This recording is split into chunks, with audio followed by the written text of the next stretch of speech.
Did they tell you why it is that they agreed to do an interview? Here are 6 former heads of the Shin Bet. This is Israel's internal security. These aren't guys that normally talk. No, they are the Secret Service. Secret is the word.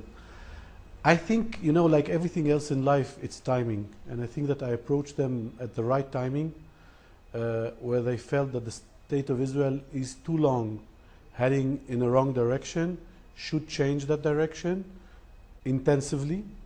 And if there is someone in the Israeli agenda or in the Israeli public who can speak that eloquently, it's those people who spoke in the movie. There was a comparison in your film that has made audiences gasp every time they hear it, and it's the comparison with the Nazi regime and early on with what Israel is doing. Yeah, but you have to distinguish, because he's not everybody that speaks about the Nazi regime speaks about the Holocaust and what happened to the Jews, and he's not referring to the Holocaust. He speaks about a brutal occupation force who is occupying countries which are not, which he does just as an occupation force, not annihilating the Jews. This is, I think, it's a very important distinction.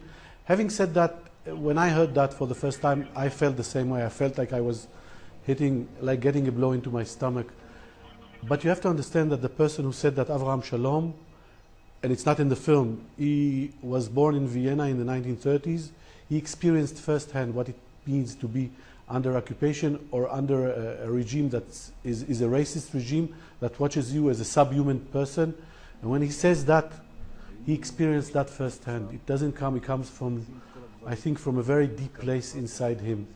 So I think that it is, in a way, their worry of where the Israeli society is heading towards, where Israeli as an occupying force, which it is.